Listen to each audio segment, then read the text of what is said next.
Hello friends, welcome to our channel pro chemistry. तो हम अपनी लास्ट वीडियो में वीबीटी तक डिस्कस कर चुके थे, वैलेंस बॉन्ड थ्योरी पढ़ चुके थे। आज की हम अपनी क्लास में पढ़ेंगे CFT, that is crystal field theory. उससे पहले हम स्पेक्ट्रोकेमिकल सीरीज को देखेंगे। स्पेक्ट्रो केमिकल सीरीज हमें बताएगी कि कौन स्ट्रॉन्ग फील्ड लिगेंड है, कौन वीक फील्ड लिगेंड है, कौन सा लिगेंड इनमें से किस कंपाउंड में स्ट्रॉन्ग की तरह बिहेव करेगा, कौन सा वीक की तरह बिहेव करेगा। आज ये सारी बात हम यहाँ पर समझेंगे। इस सीरीज को याद करना भी बहुत जरूरी है क्योंकि इसमें डायरेक्ट क्वेश्चन पूछते हैं नीट जेई वाले। जैसे एक प्रीवियस ईयर क्वेश्चन है नीट का, जिसमें डायरेक्ट आपको 4 लिगेंड्स दे दिए गए थे और पूछा था कि बताइए इनका ऑर्डर क्या होगा, strong field ligand, weak field ligand. तो स्पेक्ट्रोकेमिकल सीरीज हमें लिगेंड की फील्ड स्ट्रेंथ बताती है, ठीक है। और ये फील्ड स्ट्रेंथ इंक्रीजिंग ऑर्डर में लगा हुआ है, मतलब सबसे ज्यादा जो स्ट्रॉन्ग है वो क्या है, CO, उससे कम साइनाइड, ऐसे डिक्रीज होती जाएगी फील्ड स्ट्रेंथ और सबसे कम होती है I- की, ठीक है। हमारे जो सारे हेलोजन उनकी कमी होती है, आयोडाइड, ब्रोमाइड्स, क्लोराइड, फ्लोराइड, इन सब की कमी होती है, वीक फील्ड लिगेंड होते हैं। ये हमने वीबीटी में पढ़ा था, उसने हमें बताया था और इसके बारे में बताया था कि ये स्ट्रॉन्ग होते हैं। यहाँ पर हम पूरी सीरीज को पढ़ेंगे, इसको याद करेंगे। इनको याद करने की एक ट्रिक है, अगर आपको याद है तो बहुत अच्छी बात है, अगर नहीं है तो इस ट्रिक से इसे याद कर लीजिए। देखो, आई बारिश, सचिन क्लास से फरार, ठीक है। नेक्स्ट आ जाओ, ओहो ओक्स पानी में नाचा, ओके। इधर आ जाओ, उड़ता अमोनिया इन नाइट्रेट साइनाइड कंपनी, उड़ता अमोनिया इन नाइट्रेट साइनाइड कंपनी, ठीक है। इस सीरीज को आप इससे याद कर लेंगे, ठीक है। पहले सबसे पहली बात, सीरीज के अकॉर्डिंग ये जो लिगेंड है तीनों, ये स्ट्रॉन्ग है और इधर वाले जो लिगेंड्स है उनको वीक फील्ड लिगेंड्स बोलते हैं, लेकिन ये हर केस में अप्लाई नहीं होता, इसलिए मैं आपको बता देती हूं कब होगा। सबसे पहले ये बात एकदम सही है कि ये स्ट्रॉन्ग है और ये वीक है। नॉर्मली हम इनको ऐसे ही यूज करेंगे कि ये स्ट्रॉन्ग है और वो वीक है, ठीक है। लेकिन कुछ केसेस अलग होते हैं, तो उनके लिए हम इनको एक बार डिवाइड कर देते हैं कि इनको कैसे यूज करना है। देखिए, सबसे पहले हमारे पास 3 सीरीज थी, 3D, 4D और 5D, ठीक है। 4D और 5D सीरीज जब भी होगी, इनका कोई भी एलिमेंट होगा, कोई भी एटम होगा, उस केस में हम हमेशा सबको, जितने भी लिगेंड है सबको स्ट्रॉन्ग फील्ड ही मानेंगे, स्ट्रॉन्ग फील्ड लिगेंड ही मानेंगे। मतलब ये दोनों सीरीज हमेशा लो स्पिन कॉम्प्लेक्स बनाएगी, लो स्पिन कॉम्प्लेक्स ही बनाएगी, ठीक है। और एक और चीज इनके साथ, जब भी कोई मेटल, मतलब या तो वो 4D का हो या 5D का हो, या फिर कोई भी मेटल जो +4 ऑक्सीडेशन स्टेट में हो, ठीक है। जब भी कोई मेटल +4 ऑक्सीडेशन स्टेट में हो, तब भी वो हमेशा सारे लिगेंड को स्ट्रॉन्ग फील्ड लिगेंड मान के चलेगा और हमेशा लो स्पिन कॉम्प्लेक्स बनाएगा। तो ये 3 कंडीशन आपके सामने जब भी आ जाए तो आप सभी लिगेंड्स को स्ट्रॉन्ग फील्ड की तरह मानेंगे, उनकी पेयरिंग कराएंगे और लो स्पिन कॉम्प्लेक्स बनाएंगे। स्ट्रॉन्ग फील्ड मतलब पेयर हो जाएंगे, पेयर हो जाएंगे तो क्या, लो वाली जो ऑर्बिटल थी उसी में से हमारी हाइब्रिडाइजेशन हो जाएगी, तो हम बोलते हैं लो स्पिन कॉम्प्लेक्स, ठीक है। ये हो गई इनकी बात। अब वो मेटल चाहे इनका हो या फिर 3D का हो, अगर +4 में है तो स्ट्रॉन्ग फील्ड, ठीक है। अब हम 3D जो बच गए उनकी बात करते हैं कि +3 बच गया, +2 बच गया, +2 से नीचे +1, 0 जो भी है, ठीक है। तो 3D सीरीज हमारी सबसे पहले क्या होती है, scandium, titanium, vanadium, chromium, manganese, iron, cobalt, निकल, कॉपर और जिंक, ये हमारी 3D सीरीज है, ठीक है। तो 3D सीरीज में जब +3 ऑक्सीडेशन स्टेट हो, क्या हो, +3 ऑक्सीडेशन स्टेट, उस टाइम पे अमोनिया से लेकर और यहां तक, ठीक है, और +3 में यहां से, मतलब कोबाल्ट जब +3 होगा, ठीक है, कोबाल्ट +3, निकल +3 हो, कॉपर हो या जिंक हो, ये सारे +3 में हो, ठीक है, और अमोनिया से स्ट्रॉन्ग फील्ड लिगेंड की तरह बिहेव करेंगे। और बाकी सब जो पीछे वाले रह गए, scandium, titanium, vanadium, chromium, manganese और आयरन, ये +3 में हो तो भी जो नॉर्मल केस होता है हमारा, नॉर्मल केस क्या था, ये तीनों स्ट्रॉन्ग और बाकी के सारे वीक, ठीक है। +2 ऑक्सीडेशन स्टेट जब भी रहेगी तो भी एकदम नॉर्मल बिहेव करेंगे, मतलब ये तीनों स्ट्रॉन्ग और बाकी वीक। तो समझ में आ गया, एक बार दोबारा बता दूं, +2 ऑक्सीडेशन स्टेट रहेगी जब 3D की, तो जो स्ट्रॉन्ग वाले हैं ये तीनों, वो स्ट्रॉन्ग की तरह, बाकी वीक की तरह। +3 ऑक्सीडेशन जब स्टेट है तो कोबाल्ट से लेकर जिंक तक और यहां से अमोनिया से स्ट्रॉन्ग फील्ड लिगेंड शुरू हो जाएगा उन केसेस में, मतलब कोबाल्ट के साथ अगर अमोनिया आएगा तो वो स्ट्रॉन्ग कहलाएगा। ओके, समझ में आ गया। तो कहां पर स्ट्रॉन्ग फील्ड यूज करना है, कहां पर वीक फील्ड, आपको समझ आ गया होगा। इसके फिर भी 2 रेयर केस हैं, उनके एग्जाम्पल मैं आपको लास्ट में कराऊंगी कि वो कौन से हैं जिनमें ये रूल भी फॉलो नहीं होता, वो एग्जाम्पल्स भी आपको करा दिए जाएंगे ताकि आप कुछ भी गलत ना करके आए। तो ये आपको याद करनी है स्पेक्ट्रोकेमिकल सीरीज, ठीक है। नेक्स्ट जो है वो हम आते हैं क्रिस्टल फील्ड थ्योरी पे, CFT। तो नेक्स्ट हम अपना आते हैं क्रिस्टल फील्ड थ्योरी पे, CFT क्या है, crystal field theory, crystal field theory, ठीक है। अब VBT में हम सब ने देखा था कि VBT ने क्या बोला था कि मेटल और लिगेंड के बीच कोवलेंट कैरेक्टर है, ये बात उसने बोली। क्रिस्टल फील्ड थ्योरी कहती है कि ये जो कोऑर्डिनेशन कंपाउंड है ये एक इलेक्ट्रोस्टैटिक मॉडल है। क्या है? एक इलेक्ट्रोस्टैटिक मॉडल है, ठीक है। मतलब मेटल और लिगेंड के बीच इलेक्ट्रोस्टैटिक फोर्स है,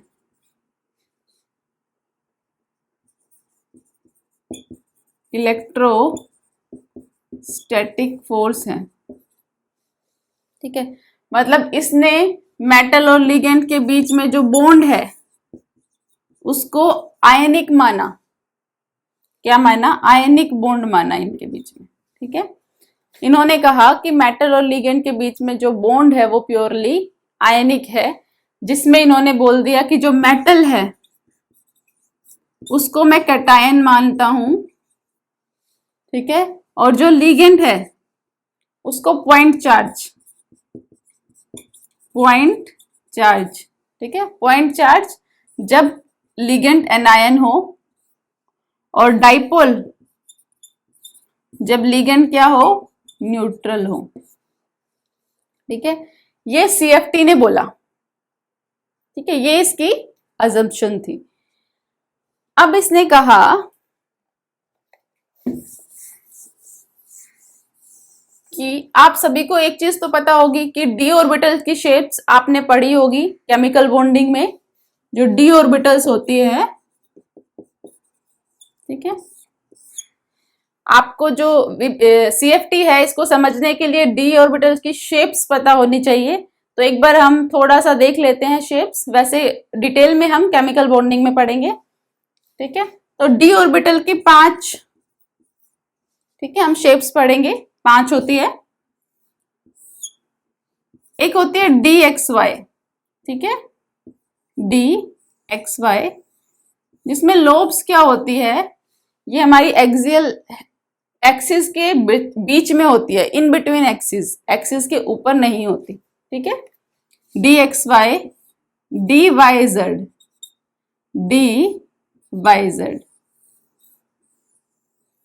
ठीक है, DZX, ठीक है, DZX, ठीक है।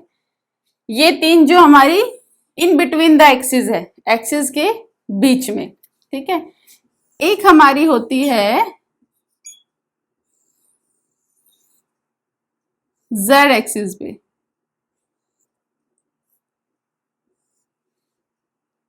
अच्छे से बना लीजिए,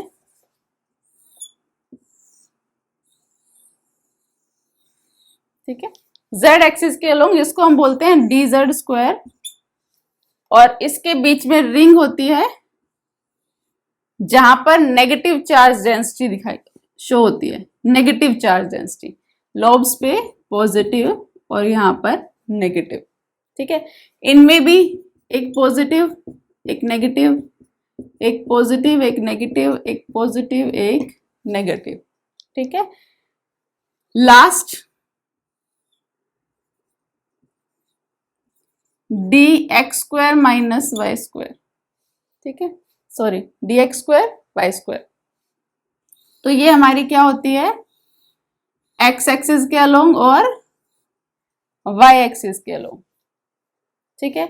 अब देखो ये वाली जो दोनों है वो एक्सिस के ऊपर है, ठीक है, वो भी एक्सिस के ऊपर है, तो इसको बोलते हैं एक्सियल, एक्सियल, ठीक है। इनको बोलते हैं नॉन एक्सियल, नॉन एक्सियल, क्योंकि ये एक्सिस पे नहीं है, एक्सिस के बीच में है, तो नॉन एक्सियल ऑर्बिटल और एक्सियल ऑर्बिटल, ठीक है। एक और बात जो इसमें याद रख सकते हो आप, जो ये वाली है DZ², ये 8 लोब से मिलके बनती है, इनको हम लोब्स बोलते हैं, ये जो है इनको हम लोब्स बोलते हैं। तो ये जो है 8 लोब से मिलके बनती है, बाकी सब तो 4-4 लोब से मिलके बनती है, ये भी 4-4-4, वो भी 4, ये है जो 8 लोब से मिलके बनती है। ये सब हम वैसे डिटेल में केमिकल बॉन्डिंग में पढ़ेंगे, ठीक है। आपको यहाँ पर बस ये चीज पता होनी चाहिए कि कौन सी एक्सियल है और कौन सी नॉन एक्सियल है, ठीक है। तो CFT ने इसी चीज का यूज किया, क्या कहा उसने कि जो मेटल है उसके इलेक्ट्रॉन्स हैं और लिगेंड्स के जो इलेक्ट्रॉन्स है, जब मेटल के पास लिगेंड आएगा, जब मेटल के पास लिगेंड बॉन्ड बनाने आएगा तो उसकी एनर्जी थोड़ी इंक्रीज हो जाएगी, वो थोड़ा एक्साइटेड हो जाएगा, ठीक है। भाई ये इसके साथ बॉन्ड बनाने आ रहा है तो ये क्या हो गया, थोड़ा सा एक्साइटेड हो गया, अपनी जो ग्राउंड स्टेट थी उससे थोड़ा एक्साइटेड हो गया, ठीक है। फिर लिगेंड जब और पास आया, है ना, तो वो एक्सियल साइड से एंट्री करता है, कहां से, एक्सियल जो होती है मतलब एक्सिस के अलोंग, वो एक्सिस के अलोंग आता है। तो एक्सिस पे कौन सी ऑर्बिटल्स प्रेजेंट है, DZ² और DX² Y², ये दो ऑर्बिटल्स हैं जो एक्सिस पे प्रेजेंट है। तो सबसे ज्यादा जो रिपल्शन होगी वो किन पे होगी, इन पे, बजाय कि बाकी तीनों की, ठीक है। तो ये क्या होगी, जैसे ज्यादा रिपल्शन होगी हाइयर एनर्जी में चली जाएगी, किस में चली जाएगी, हाई एनर्जी, हाई एनर्जी हो जाएगी इन ऑर्बिटल्स की, ठीक है। जब मेटल बिना लिगेंड्स के था, मतलब लिगेंड नहीं था, तो जो उसकी डी ऑर्बिटल थी, वो डीजनरेट थी, मतलब इसकी पांचों डी ऑर्बिटल्स की एनर्जी सेम थी, ठीक है। जो पांचों डी ऑर्बिटल थी उनकी एनर्जी सेम थी, मतलब एक ही लेवल पे थे। जैसे ही लिगेंड पास आने लगता है तो एनर्जी थोड़ी सी बढ़ जाती है, मतलब वो थोड़ा सा एक्साइटेड हो जाता है, तो एक्साइटेड होके वो थोड़ा सा ऊपर चला जाता है, ठीक है। तो हम देखेंगे सबसे पहले ऑक्टाहेड्रल कॉम्प्लेक्सेस में स्प्लिटिंग, ठीक है। स्प्लिटिंग थोड़ा और ऊपर लिख लेते हैं, स्प्लिटिंग इन octahedral complexes, octahedral कॉम्प्लेक्सेस। क्या होता है ऑक्टाहेड्रल कॉम्प्लेक्सेस में कि हमारे पास जो डी ऑर्बिटल होती है मेटल की, ये है हमारी मेटल की डी ऑर्बिटल, ठीक है, डी ऑर्बिटल मेटल की, ठीक है। जैसे ही लिगेंड पास आता है तो क्या होगी डी ऑर्बिटल मेटल, क्या होगा, थोड़ा सा एक्साइटेड हो जाएगा, ठीक है, तो इसकी एनर्जी थोड़ी इंक्रीज हो जाएगी। ये हो गया मेटल थोड़ा सा एक्साइटेड, ठीक है, ठीक है। तो हमारी एनर्जी पहले लो थी, अब थोड़ी हाई हो गई। जब लिगेंड और पास आएगा बॉन्ड बनाने के लिए तो वो एक्सियल साइड से एंट्री करेगा। जब एक्सियल साइड से एंट्री करेगा तब क्या होगा कि जो एक्सियल वाली ऑर्बिटल्स हैं वो तो एनर्जी में ऊपर चली जाएंगी, वो तो एनर्जी में ऊपर आ जाएंगी, और जो नॉन एक्सियल है वो कहाँ आ जाएगी बच्चों, नीचे आ जाएंगी, ठीक है। ये हमारी थी एक्साइटेड स्टेट मेटल की, ठीक है। ये हमारी आ गई dz² और dx²y², यही दो एक्सियल ऑर्बिटल्स थी।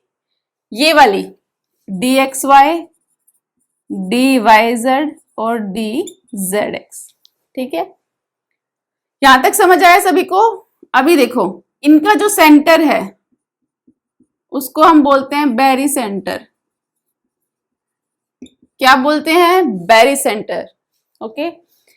ये जो ऊपर वाली ऑर्बिटल्स हैं इनको बोलते हैं, इनको हमने एक नाम दे दिया, क्या नाम दे दिया, Eg। क्या नाम दे दिया, Eg। जो नीचे वाली ऑर्बिटल्स है उसको हमने नाम दे दिया T2g। क्या नाम दे दिया, T2g, ठीक है। इनके बीच में जो गैप है, ठीक है। अब देखो इस चीज को याद नहीं करना आपको, मैं आपको बताती हूँ कैसे आपको याद रहेगा। टोटल 5 ऑर्बिटल्स हैं भाई, 3 नीचे और 2 ऊपर, ठीक है। और ये एनर्जी में डिक्रीज हो रही है।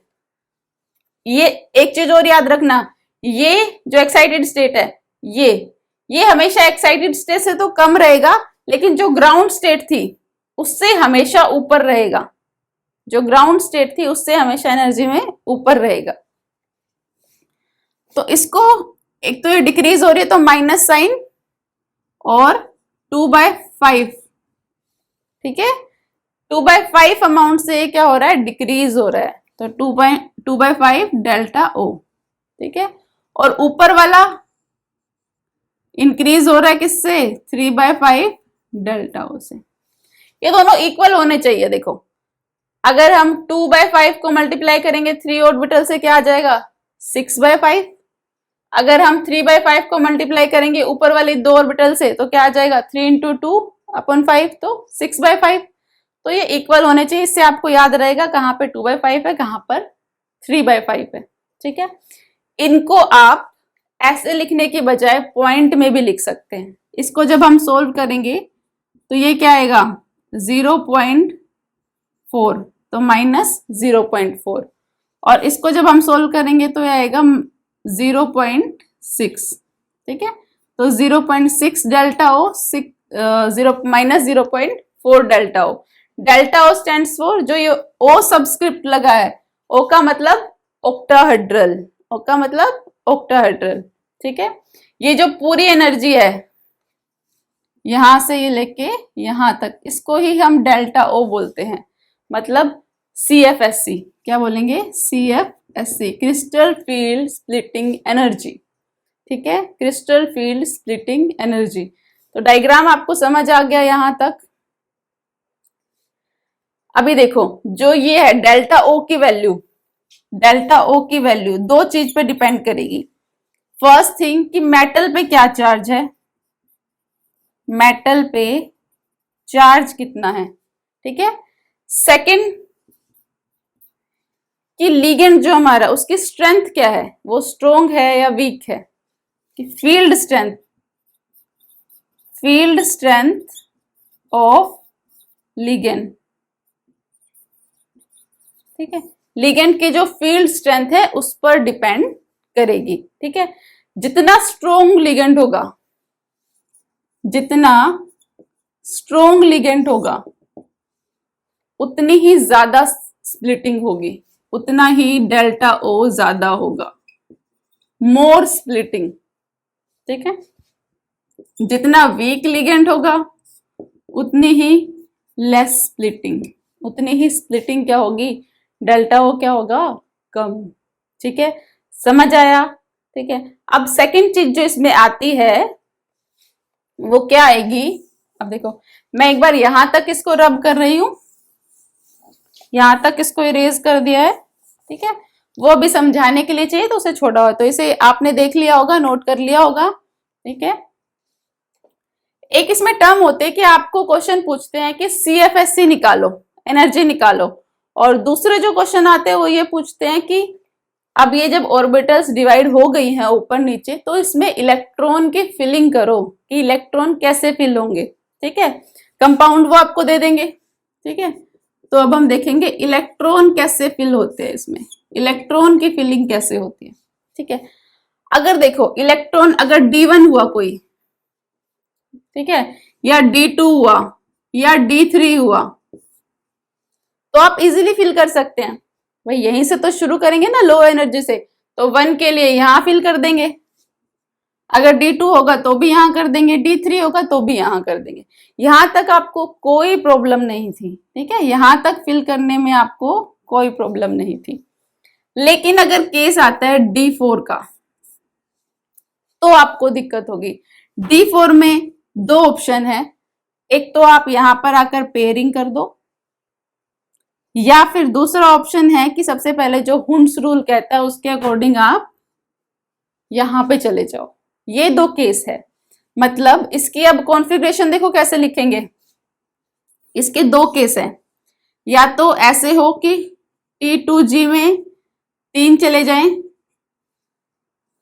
और एक कहां चले जाए, Eg में एक, ऊपर लिख देंगे इनकी जितने भी इलेक्ट्रॉन है Eg और T2G में। ठीक है, या तो ये वाला केस हो, या दूसरा क्या केस हो कि T2G में चारों के चारों चले जाए, मतलब पेयरिंग हो जाए, और Eg में क्या 0।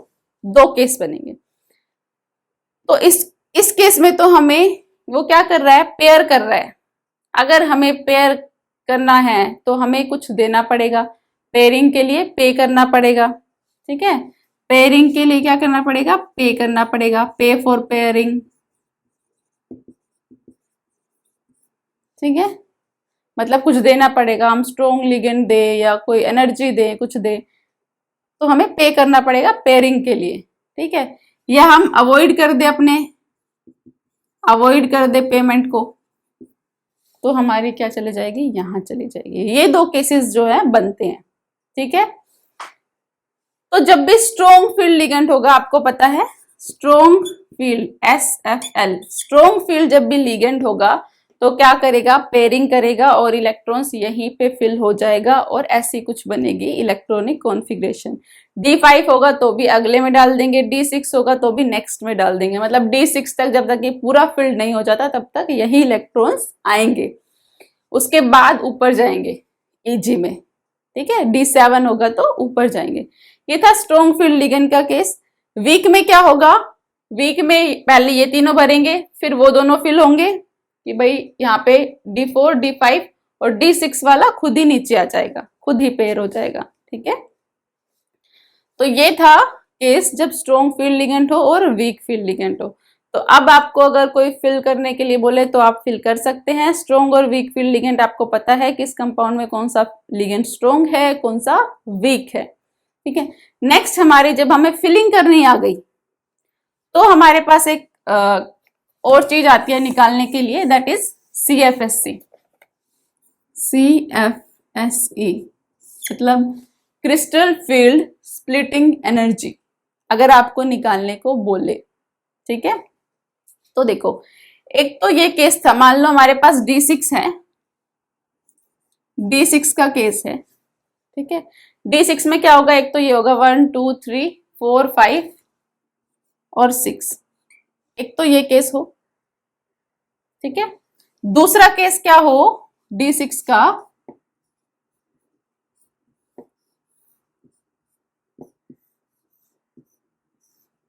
दूसरा केस क्या हो D6 का कि 1 2 3 4 5 6, ठीक है, मतलब स्ट्रॉन्ग फील्ड लिगेंड हो और 6 के 6 T2G में चले जाए। ये दो केस होंगे। दोनों की CFSC अलग अलग तरीके से निकलेगी। कैसे? फॉर्मूला सेम होगा, बस एक छोटी सी चीज होगी जो ऐड होगी, ठीक है। क्या होगी वो? CFSC निकालेंगे। CFSC का फॉर्मूला होता है कि ये जो नीचे वाली टर्म क्या है, -0.4, क्या उसकी एनर्जी कितनी लो हुई है? -0.4 से, इनटू जो इसमें इलेक्ट्रॉन्स है T2G में, T2G जो हमारी हमने नाम दिया ऑर्बिटल्स को, उसमें जो इलेक्ट्रॉन्स प्रेजेंट हैं, इनटू दिस, ठीक है, प्लस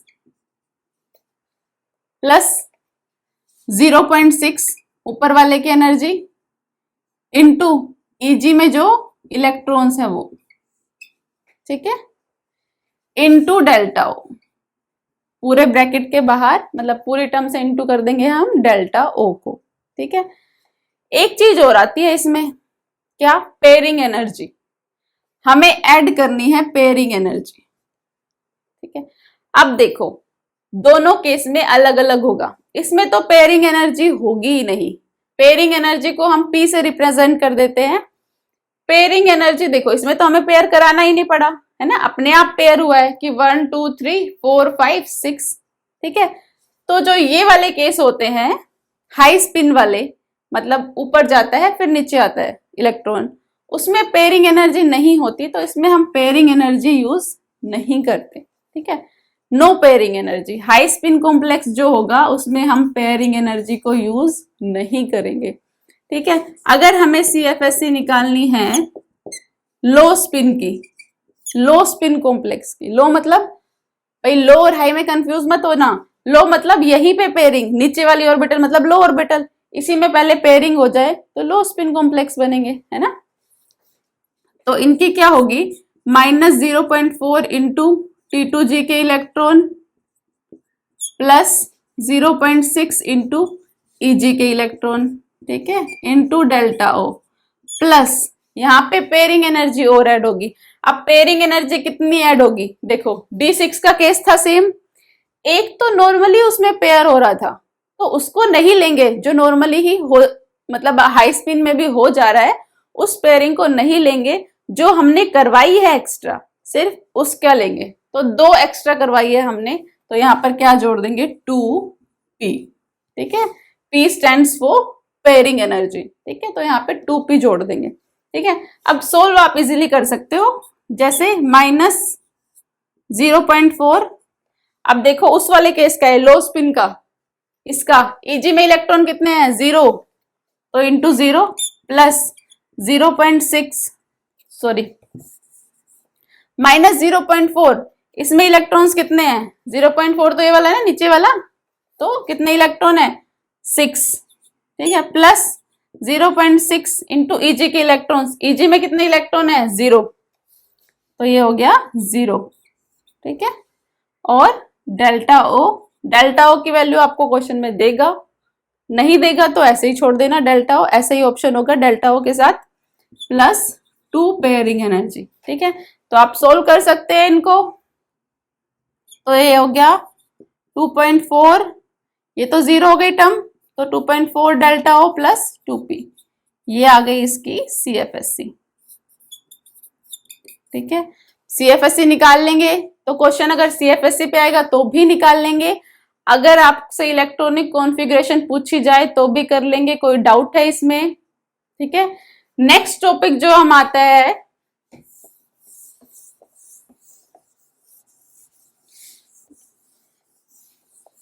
एक और चीज भी पूछते हैं, वो ये कई बार आपको क्वेश्चन में पेयरिंग एनर्जी दे देगा, ठीक है, तो उसके भी 2 केसेस बनते हैं जो आप याद कर लीजिए। कई बार आपको क्वेश्चन में पेयरिंग एनर्जी गिवन होगी और पूछेगा अब बताओ इलेक्ट्रॉनिक कॉन्फ़िगरेशन, मतलब हमें पेयरिंग एनर्जी से ये बताना है कि पेयरिंग होगी या नहीं होगी, ठीक है।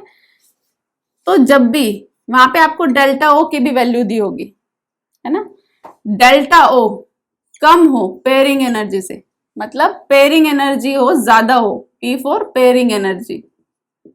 पेयरिंग एनर्जी, पेयरिंग एनर्जी की वैल्यू ज्यादा हो, अगर पेयरिंग एनर्जी की वैल्यू ज्यादा है मतलब हमें ज्यादा एनर्जी देनी पड़ रही है, लेकिन उतनी एनर्जी हमारे पास है नहीं। हमारे पास तो कितनी एनर्जी है, डेल्टा ओ, लेकिन वो तो कम है, पेयरिंग एनर्जी तो ज्यादा है। तो अगर ज्यादा है तो उतनी एनर्जी जब हमारे पास है ही नहीं तो हम कहां से देंगे, और नहीं दे पाएंगे तो पेयरिंग नहीं होगी। तो इस केस में क्या होगा, नो पेयरिंग।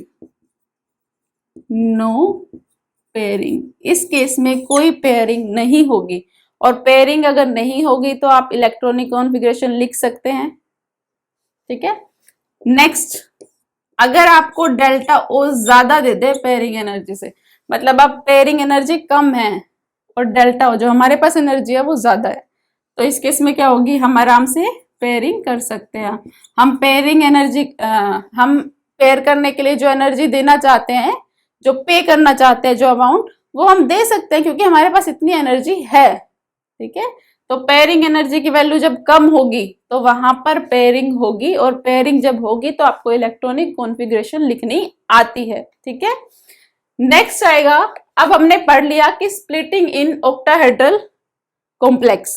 ठीक है, अब जो हमारी नेक्स्ट है वो हम देखेंगे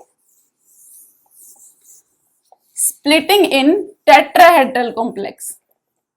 स्प्लिटिंग इन टेट्राहेड्रल कॉम्प्लेक्स। अब हम टेट्राहेड्रल की स्प्लिटिंग देखेंगे। जैसे ऑक्टाहेड्रल में डेल्टा ओ लिख रहे थे, यहाँ पे delta T, T for tetrahedral, delta T से इसको रिप्रेजेंट करेंगे। ठीक है, तो आप सभी लोग क्रिस्टल फील्ड स्प्लिटिंग की डेफिनेशन दे सकते हैं कि जब मेटल की डी ऑर्बिटल स्प्लिट हो जाए due to presence of ligand, that means crystal field splitting. ठीक है, अब आ जाओ splitting in tetrahedral complexes. Tetrahedral complex की स्प्लिटिंग एकदम अपोजिट है ऑक्टाहेड्रल के। ठीक है, इसमें आपको कुछ याद नहीं करना पड़ेगा, बस सेम है, बस कुछ चीजें जो उल्टी है एकदम। जैसे ये थी हमारे पास मेटल की डी ऑर्बिटल, ये हमारे पास मेटल की डी ऑर्बिटल थी। जैसे ही लिगेंड पास आया क्या हुआ, ये एक्साइटेड। ठीक है, ये हो गई एक्साइटेड स्टेट।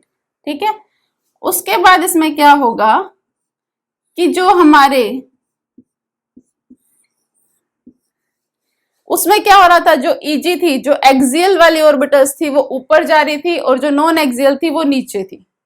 इसमें एकदम अपोजिट है ऑक्टाहेड्रल के। जो हमारी T2 वाली है, मतलब नॉन एक्सियल है, वो ऊपर जाएंगी और एक्सियल है वो नीचे आएगी। इनकी नेमिंग थोड़ी सी अलग है उससे। क्या अलग है वो, वहां पर हमने इसको नाम दिया था T2G, यहां पर T2G नहीं, सिर्फ T2 है ना। G stands for geared. ठीक है, यहाँ पे जीरेड नहीं लगेगा, सिर्फ T2, और यहाँ पर सिर्फ E, EG नहीं, सिर्फ E। ठीक है, इसको हमने नाम दे दिया E ऑर्बिटल्स, और ये हमारी T2 ऑर्बिटल्स। ठीक है, बाकी सब चीजें यही बैरी सेंटर, इसको बैरी सेंटर बोलेंगे। नीचे वाली जो है माइनस हो रही है, माइनस, अब ये कितनी थी 3/5, भाई वो चीज तो हमें सेम ही रखनी है ना, कि 3 इंटू 2 6/5, तभी तो होगा जब 3/5। तो नीचे क्या हो गई 0.6 डेल्टा ओ, और ऊपर कितनी हो गई 0.4 डेल्टा, सॉरी डेल्टा ओ नहीं डेल्टा टी, हम टेट्राहेड्रल की बात कर रहे हैं, 0.4 डेल्टा टी। ठीक है, या फिर क्या लिख सकते हैं 2/5, भाई 2 इंटू 3 ऑर्बिटल है तो 6/5, यहाँ भी 6, हमें बस 6/5 दोनों जगह सेम करना है। ठीक है, यहां से भी आप CFSC आपको निकालने को बोल सकते हैं। अगर इलेक्ट्रॉन फिलिंग होगी तो बिल्कुल सेम होगी कि पहले यहाँ यहाँ यहाँ यहाँ यहाँ, फिर नीचे पेयरिंग। ठीक है, एक और चीज जो इसमें याद रखने की है वो ये, टेट्राहेड्रल में जो टेट्राहेड्रल हैं उनमें हमेशा हाई स्पिन बनेंगे। मतलब हाई स्पिन मतलब लो क्या होता है कि पेयरिंग हो जाए, नीचे ऊपर जाए ना। हाई स्पीड मतलब जाएगा फिर ऊपर जाएगा हुंड्स रूल के अकॉर्डिंग, फिर नीचे आएगा पेयरिंग करने, ठीक है। मतलब इसमें कभी पेयरिंग नहीं होगी, ठीक है, नो पेयरिंग, ठीक है। हम इसमें अगर पेयरिंग नहीं होगी तो CFSE निकालते टाइम कभी भी पेयरिंग एनर्जी भी नहीं होगी। तो अगर किसी ऑप्शन में आपको ऐसे दिख जाए कि CFSE निकाली हुई है टेट्राहेड्रल की और लास्ट में पेयरिंग एनर्जी ऐड कर रखी है, तो आप वैसे ही उसको कट कर सकते हैं, कैंसिल कर सकते हैं, क्योंकि जो टेट्राहेड्रल वाले होते हैं उनमें पेयरिंग एनर्जी नहीं होती। ये हमेशा हाई स्पिन कॉम्प्लेक्स बनाते हैं, इनमें कभी भी पेयरिंग नहीं होती, क्योंकि जो डेल्टा टी होता है, जो टेट्राहेड्रल एनर्जी होती है वो बहुत कम होती है डेल्टा ओ एनर्जी से, मतलब डेल्टा ओ हमारा ज्यादा होता है। हम डायरेक्ट भी डेल्टा टी और डेल्टा ओ में एक रिलेशन है कि delta T is equal to 4/9 of delta O, delta T is equal to 4/9 of delta O. अगर आपको डेल्टा ओ दे रखा है या आपने निकाल लिया है तो आप डेल्टा टी डायरेक्ट निकाल सकते हैं, ठीक है। ये थी हमारी टेट्राहेड्रल की स्प्लिटिंग का डायग्राम। इलेक्ट्रॉनिक फिलिंग आपको सिखा दी है, सेम वैसे ही करना है, बस इसमें डायरेक्ट पेयर नहीं कराना, कोई ऑप्शन नहीं है। मतलब ये होगा फिर ऊपर जाएगा यहाँ यहाँ, उसके बाद ही पेयरिंग आएगी। आपको पेयरिंग नहीं करानी खुद से, नॉर्मली आपको फिल करनी है। तो आप कैसा भी क्वेश्चन आए इस पे कर सकते हैं, ओके। नेक्स्ट जो हमारा है,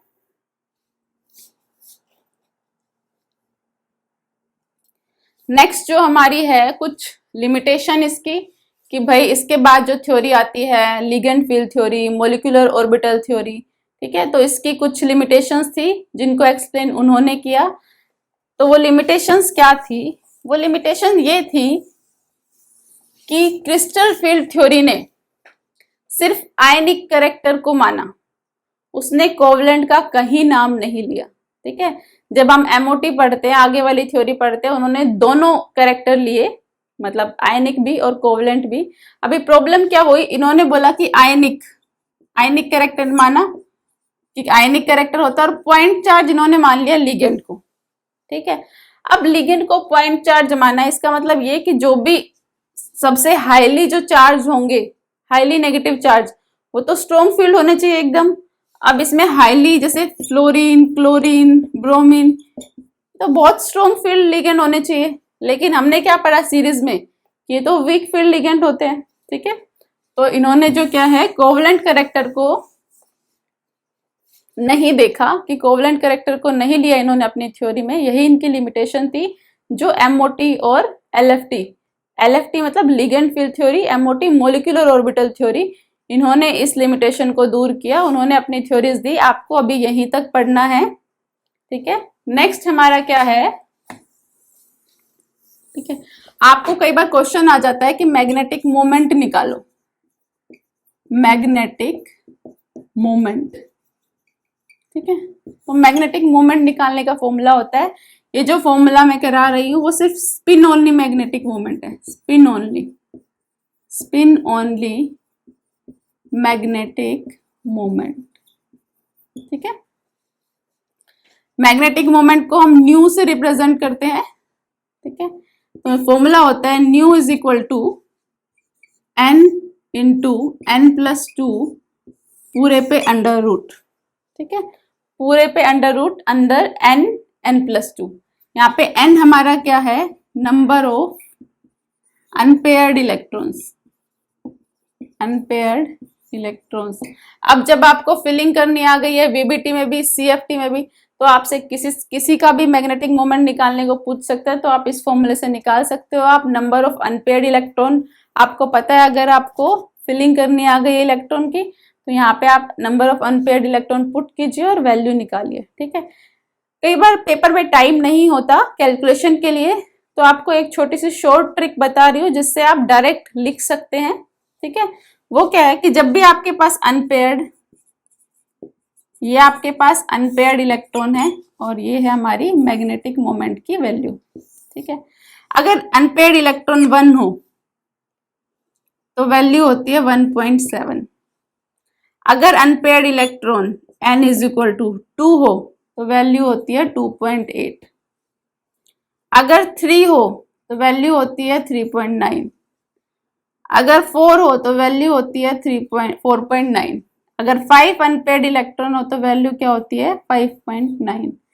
तो ये आपको नॉर्मली याद हो जाएगी। अगर आपके पास अनपेयर्ड इलेक्ट्रॉन 1 2 3 4 5 जनरली यही निकल कर आएंगे, इससे ज्यादा आपको नहीं मिलेंगे, तो वैल्यू होगी ये। तो आप याद कर सकते हैं, डायरेक्ट कैलकुलेशन ना करने की बजाय डायरेक्ट लिख सकते हैं।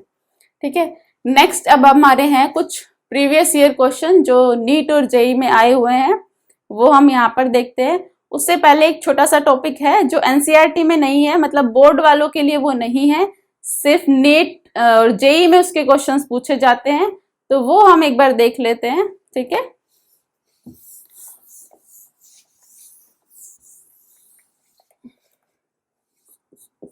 हमारा है जोन टेलर डिस्टोर्शन,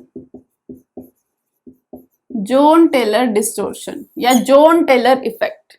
ठीक है, तो जोन टेलर इफेक्ट पे डायरेक्ट क्वेश्चन आते हैं। जॉन टेलर ने क्या किया था कि उसने बोला डिस्टोर्शन किस किस, मतलब क्या क्या कॉन्फ़िगरेशन होगी जिसमें डिस्टोर्शन होगा। ठीक है, तो उसने उसको 3 पार्ट में डिवाइड कर दिया। एक तो स्ट्रोंग डिस्टोर्शन, एक मीडियम डिस्टोर्शन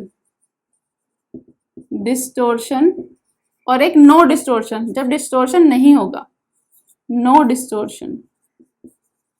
ठीक है, तो इन दोनों केसेस में तो डिस्टोर्शन होगा। तो अगर आपसे सिंपली क्वेश्चन पूछे कि डिस्टोर्शन किसमें होगा किसमें नहीं, तो आप ऐसे बताएंगे, और इसमें नहीं होगा। अगर पूछे कि डिस्टोर्शन भी सबसे ज्यादा किसमें होगा, तो वो भी आप बता सकते हैं। ठीक है, किसमें होगा, जब भी आपकी स्ट्रोंग किसमें होगा, जो आपकी ईजी ऑर्बिटल है वो अगर अनसिमेट्रिकल फील्ड हो, क्या हो, अनसिमेट्रिकल फील्ड हो, अनसिमेट्रिकली फील्ड हो, तो क्या होंगे, स्ट्रोंग डिस्टोर्शन होंगे। जब T2G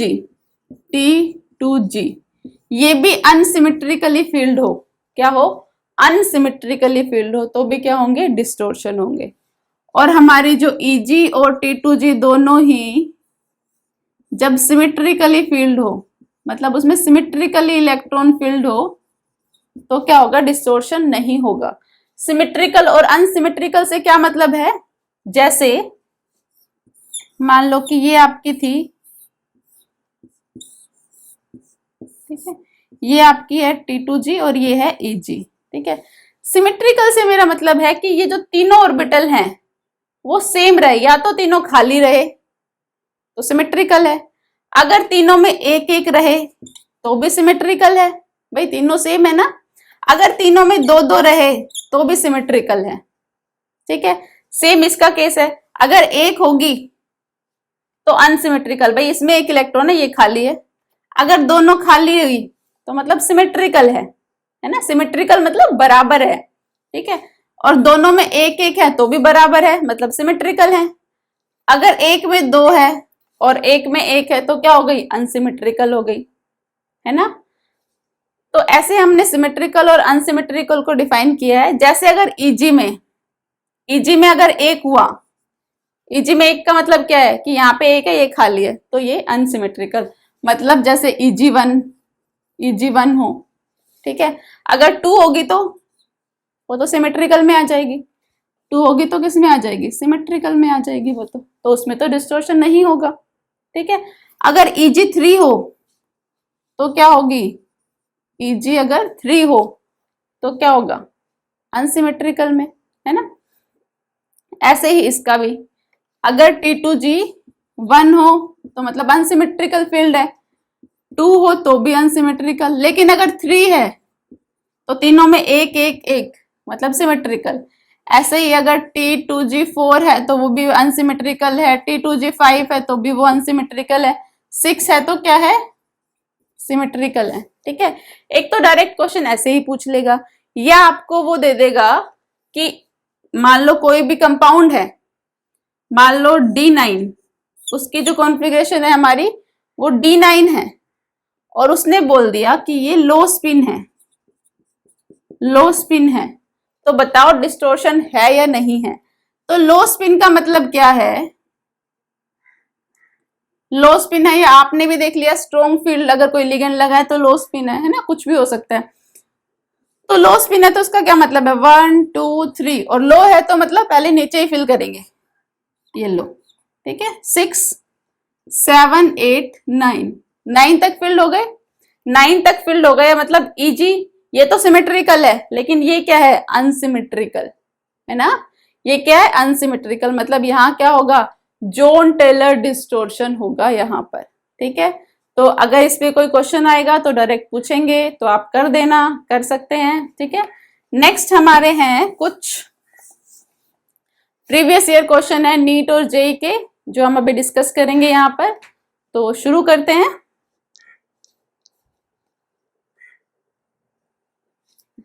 तो ये हमारे कुछ प्रीवियस ईयर क्वेश्चंस हैं। जैसे फर्स्ट क्वेश्चन है जो नीट का है, उन्होंने पूछा है order of increasing field strength, field strength बतानी है। तो आप सबको याद होगी सीरीज, तो आप बता देंगे। तो सबसे ज्यादा हमें पता है CN और CO का होता है, वो उधर है, ठीक है।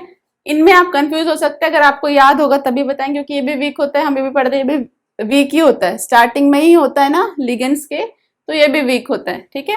तो ये इसका ऑर्डर होगा, आपको याद होगी तो आप इजीली कर सकते हैं। नेक्स्ट क्वेश्चन है, पूछा है कि D6 मेटल है जो एक्वा लिगेंड के साथ एक कॉम्प्लेक्स बना रहा है और न्यू दे रखी है, मतलब 4.90। 4.90 का मतलब है 4 अनपेयर्ड इलेक्ट्रॉन है। 4.90 दे रखी है मतलब क्या है? 4 अनपेयर्ड इलेक्ट्रॉन है। तो उसकी ज्योमेट्री एंड CFSE बतानी है, ठीक है। अब 4 अनपेयर्ड इलेक्ट्रॉन है, मतलब उसमें पेयरिंग नहीं हुई, तो जहां भी एक तो टेट्राहेड्रल में पेयरिंग एनर्जी होगी नहीं, तो इसको वैसे काट देंगे, ठीक है। ऑक्टाहेड्रल हो सकता है, लेकिन पेयरिंग एनर्जी कब होती है? जब हम पेयर कराते हैं, उसमें तो इलेक्ट्रॉन्स अनपेयर्ड प्रेजेंट है, मतलब पेयरिंग एनर्जी नहीं होगी। तो या तो आप निकाल सकते हैं, इसको सोल्व कर सकते हैं, या डायरेक्ट ऐसे कैंसिल भी कर सकते हैं, ठीक है। ये दो केस बचते हैं, ठीक है। ये हम देखेंगे कि हमारा टेट्राहेड्रल भी हो सकता है और ऑक्टाहेड्रल, वो हमें निकाल के देखना पड़ेगा। मान लो कि हमारे पास ऑक्टाहेड्रल था, ठीक है, मान लिया कि हमारे पास ऑक्टाहेड्रल में थे, और क्या हुआ अगर हमारे पास अनपेयर्ड इलेक्ट्रॉन है, तो 1 2 3 4 5 और 6, D6 है तो ऐसे फिल हो गया, तो 4 अनपेयर्ड इलेक्ट्रॉन बच गए, ठीक है। क्वेश्चन को सेटिस्फाई कर रहा है कि 4 अनपेयर्ड इलेक्ट्रॉन है। पर जब हम इसके CFSE निकालेंगे और देखेंगे कि -0.4 into 4 electron plus 0.6 into 2 electron, तो जब हम इसे सोल्व करेंगे तो ये कितना आएगा? -1.6 प्लस 1.2 डेल्टा O, ठीक है। तो वैल्यू कितनी आ जाएगी? 0.4 डेल्टा O, ठीक है। अब देखो डेल्टा O जो है -1.6 दे रखा है, मतलब ये भी इनकरेक्ट है, मतलब ये भी कैंसिल हो गया, ठीक है। इसको जब आप निकालेंगे तो क्या होगा? उल्टा हो जाएगा केस, ऐसे हो जाएगा, ठीक है। अब 6 फिल्ड करो, 1 2 3 4 5 6, ये टेट्राहेड्रल है ना, इसलिए 2 वाली नीचे और ये ऊपर, तो क्या हो जाएगा? इसकी भी वैल्यू चेंज हो जाएगी, क्या होगी? -0.6 इंटू 3 प्लस 0.4 इंटू 3, तो ये क्या होगा? -1.8 plus 1.2 into delta T, sorry tetrahedral, तो कितनी आ जाएगी वैल्यू?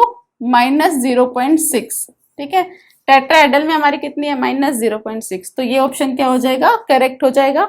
नेक्स्ट क्वेश्चन है electronic configuration of central atom. Central atom की इलेक्ट्रॉनिक कॉन्फ़िगरेशन लिखनी है CFT बेसिस पे, ठीक है। तो देखो एक तो ये कोऑर्डिनेशन नंबर 6 का कंपाउंड है, कोऑर्डिनेशन नंबर 6 मतलब ऑक्टाहेड्रल, तो जिसमें इसमें जितने भी टेट्राहेड्रल के उनको कैंसिल कर सकते हो आप। ये E4 और T2 ये क्या है? टेट्राहेड्रल का है, क्योंकि इसमें तो T2G आता है और EG आता है, ठीक है। ये वाला भी आप कैंसिल कर सकते हैं, बचे ये दोनों, ठीक है, सॉरी ये दोनों।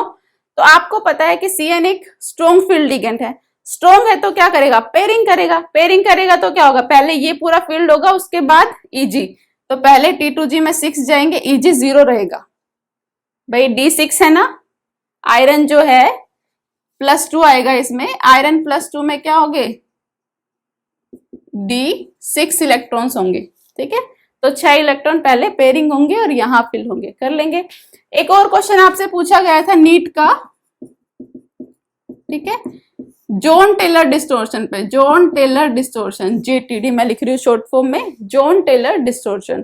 ठीक है, उसने पूछा कि हाई स्पिन कॉम्प्लेक्स है, हाई स्पिन कॉम्प्लेक्स है, और बताओ किसमें जॉन टेलर डिस्टोर्शन नहीं होगा। ठीक है, नो जॉन टेलर डिस्टोर्शन। ठीक है, उसके ऑप्शन क्या दिए हुए थे आपको, D7, D7, D8, D4 और फोर्थ ऑप्शन आपको दिया हुआ था D9। ठीक है, तो आप करके देखेंगे। हाई स्पिन है तो D9 में भी आपको पता है जॉन टेलर डिस्टोर्शन होगी। D9 में मतलब EG में 3 फील्ड है, 10 में पूरा हो जाता है ना, तो इसमें भी नहीं होगा। इसको आप करके देखेंगे हाई स्पिन, हाई स्पिन मतलब 3 नीचे, 1 2 3 और एक ऊपर, तो ऊपर वाला अनसिमेट्रिकल हो गया, तो ये भी कैंसिल। D7 करके देखेंगे, वो भी कैंसिल। D8 करके देखेंगे तो उसमें क्या होगा, सिमेट्रिकल फील्डिंग होगी। देखो करके देख लो। ठीक है, 1 2 3 4 5 6 7 8। ठीक है, इसमें भी दो दो इलेक्ट्रॉन होके सिमेट्रिकल हो गई T2J वाली, और EG वाली में भी, इसमें भी एक है, इसमें भी एक है। ठीक है, तो ये भी EG भी सिमेट्रिकल हो गई, तो इसमें क्या होगा, डिस्टोर्शन नहीं होगा। क्वेश्चन ये था कि डिस्टोर्शन किसमें नहीं है, तो हमारा ऑप्शन क्या होगा, ये। ठीक है, ये भी आपको ध्यान रखना है कि पूछा क्या है, ये पूछा है कि डिस्टोर्शन है या ये पूछा डिस्टोर्शन नहीं है। ठीक है, ये आपको ध्यान रखना है। ये कुछ प्रीवियस ईयर क्वेश्चंस थे, ये कुछ क्वेश्चन हैं जो NCERT के हैं। देखिए, पहला क्वेश्चन है कि ये 2 कंपाउंड दिए हुए हैं, एक आयरन का साइनाइड के साथ, एक आयरन का वाटर के साथ, are of different colour in dilute solutions. ये डाइल्यूट सॉल्यूशन में डिफरेंट कलर शो करते हैं, रीजन बताना है। तो देखो, डिफरेंट लिगेंड है, एक साइनाइड लिगेंड है, एक वाटर है ना। साइनाइड एक स्ट्रॉन्ग लिगेंड होता है, ये सबको पता है ना, तो उसकी एनर्जी भी हाई होगी, और एनर्जी में डिफरेंस होगा तो वेवलेंथ भी अलग अलग होगी और एब्जॉर्प्शन भी अलग अलग होगी, तो कलर भी डिफरेंट डिफरेंट शो करेंगे। नेक्स्ट क्वेश्चन है, which one has highest magnetic moment value. Magnetic moment की वैल्यू बतानी है, किसकी ज्यादा है। तो मैंने आपको बताया है कि जो मैग्नेटिक मोमेंट होता है म्यू, वो किस पे डिपेंड करता है, नंबर ऑफ अनपेयर्ड इलेक्ट्रॉन। जिसमें सबसे ज्यादा अनपेयर्ड इलेक्ट्रॉन होंगे उसकी सबसे ज्यादा वैल्यू होगी। तो देखेंगे क्रोमियम +3 में, ठीक है, क्रोमियम 3D में 4th नंबर पर आता है, मतलब +2 में क्या होगा, D4। लेकिन यहां पर +3 है, चार्ज निकालो इसका X, वाटर एक न्यूट्रल लिगेंड है, इज इक्वल टू +3, तो क्रोमियम +3 में, तो +3 के लिए क्या हो जाएगा, D3। +3 के लिए क्या हो जाएगा, एक और कम कर देंगे, मतलब D3।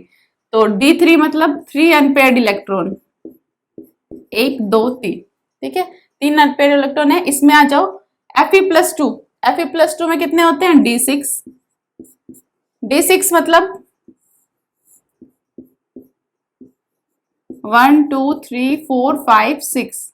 ठीक है, एक पेयर हो गया, लेकिन अभी भी 4 अनपेयर्ड इलेक्ट्रॉन प्रेजेंट है इसमें। ठीक है, इधर आ जाओ, जिंक +2 में, ये तो न्यूट्रल है, जिंक +2 में कितना होगा, D10। D10 मतलब सारे के सारे पेयर्ड, तो सबसे ज्यादा अनपेयर्ड इलेक्ट्रॉन किसमें हुए, इसमें, तो सबसे ज्यादा मैग्नेटिक मोमेंट कितनी होगी, किसकी होगी, इसकी। ठीक है, 4.9 के आसपास, आपको याद कराई थी मैंने। नेक्स्ट क्वेश्चन है, correct order for wavelength of absorption in visible region. Wavelength का ऑर्डर बताना है इसमें।